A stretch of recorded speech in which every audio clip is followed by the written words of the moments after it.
Sahabat Lentar Sabda yang terkasih, kita jumpa lagi hari ini Selasa 12 September 2023. Renungan kita ambil dari Injil Lukas bab 6 ayat 12 sampai dengan ayat 19.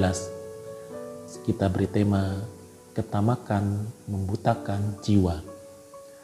Sahabat Lentera Sabda yang terkasih, fungsi harta benda atau materi dalam kehidupan kita di dunia ini adalah untuk membantu kita untuk mencapai cita-cita hidup sejahtera. Dengan kata lain, melalui materi, melalui harta benda itu kita mencapai kesejahteraan. Tentu tidak serta-merta bahwa materi atau harta benda itu otomatis mensejahterakan kita. Maka ada berbagai macam hal sebetulnya yang menentukan bahwa materi harta benda itu bisa mensejahterakan kita. Maka hidup sejahtera itu juga membawa kita pada hidup bahagia. Dan hidup bahagia itu meliputi jasmani dan rohani, lahir dan batin. Akan tetapi dalam kenyataan seringkali harta benda atau materi gagal membawa kita untuk mencapai hidup bahagia. Kegagalan mencapai hidup bahagia dengan harta benda atau materi karena sebagian orang tidak memiliki yang namanya manajemen yang baik. Ya, dalam kehidupan kita memerlukan manajemen di seluruh lini-lini kehidupan kita, bukan hanya kehidupan secara jasmani, tetapi juga kehidupan secara rohani. Kita memerlukan manajemen yang baik.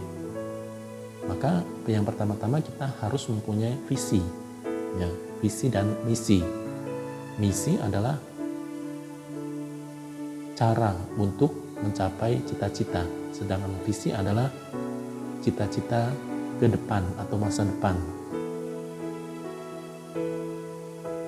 Sahabat Lentar Sabda yang terkasih, sebagian orang hanya mempunyai visi untuk hidup bahagia, lahir batin. Semua orang pasti ingin bahagia. Semua orang pasti ingin masuk surga. Itu visi. Tetapi belum tentu visi itu dapat tercapai karena misinya tidak dijalankan atau bahkan sama sekali tidak mempunyai misi. Atau tadi misi adalah cara, tidak mempunyai cara untuk memasuki hidup yang kekal atau masuk surga. Tetapi kalau kita mempunyai misi atau cara untuk mencapai hidup yang kekal tadi atau masa depan, maka kita akan membuat sebuah manajemen atau penataan cara untuk mencapainya. Manajemen itu tentu diperlukan dalam rangka tadi menata, memikirkan, merencanakan bagaimana caranya saya bisa masuk surga. Salah satu contoh misalnya, kita sudah mempunyai visi tadi untuk masuk surga, maka caranya hidup baik, selalu hidup dalam pertobatan, itu misalnya misinya. Demikian juga Tuhan Yesus dalam permenungan hari ini mengingatkan kita supaya kita kaya di hadapan Allah melalui kekayaan duniawi yang kita miliki. Artinya kekayaan duniawi ini bukanlah visi, bukanlah cita-cita, tetapi sarana supaya kita lebih mudah untuk mencapai kebahagiaan, baik yang di dunia maupun yang di akhirat atau pada akhir zaman. Maka harta benda merupakan sarana sebatas diperlukan. Kalau sudah tidak diperlukan lagi, maka harta benda itu juga tidak akan menjadi cita-cita kita untuk mencapainya. Tetapi kita memfokuskan diri mencapai cita-cita tadi adalah hidup bahagia di surga. Maka itulah yang kita perjuangkan.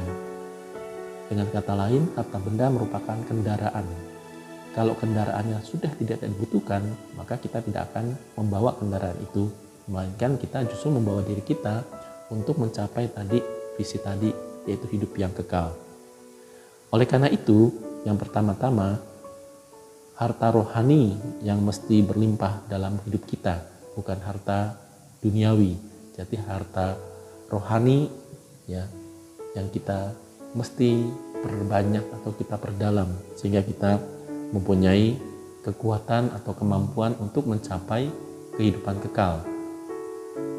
Dan harta rohani itu antara lain misalnya kesalehan ya. Bagaimana kita hidup dalam kesalehan, artinya hidup kita itu selaras dengan apa yang dikehendaki oleh Tuhan. Kita hidup bersahaja, rendah hati, ya, tidak menyombongkan diri, tidak mengagung-agungkan kekuatan kita, kemampuan, atau kecerdasan kita, melainkan kita hanya mengandalkan Allah. Maka hidup dalam kesalehan, artinya orang yang hidup bersahaja, kendati mempunyai begitu banyak talenta, mempunyai begitu banyak kekayaan, tetapi hidupnya tetap sederhana, tetap rendah hati di hadapan orang lain. Yang lain misalnya, harta rohani itu yang kita miliki adalah kepedulian, ya, kepedulian kepada sesama. Bagaimana kita selalu seperti Tuhan Yesus tergerak hatinya oleh belas kasihan. Ya, kita tidak cuek, kita tidak acuh, melainkan kita ambil perhatian atau peduli kepada kebutuhan-kebutuhan sesama. Itu salah satu bentuk harta rohani yang kita miliki dan menjadi kekayaan dalam kehidupan kita. Yang lain adalah setia dan taat kepada Allah ya, melalui sabda-sabdanya. Bagaimana sabda-sabda Allah yang kita renungkan itu sungguh menggugah hati kita, membuat kita semakin dekat dengan Tuhan melalui sesama kita. Dan kalau semuanya itu kita miliki ya, artinya kita terbuka pada sapaan Allah dan menanggapinya, maka disitulah sebetulnya harta rohani yang kita miliki untuk mencapai cita-cita hidup bahagia di surga. Oleh karena itu, sahabat Lentera Sabda yang terkasih, mari kita mohon pertolongan Tuhan agar kita diberi kekuatan dan kemampuan untuk mewujud nyatakannya. Tuhan memberkati.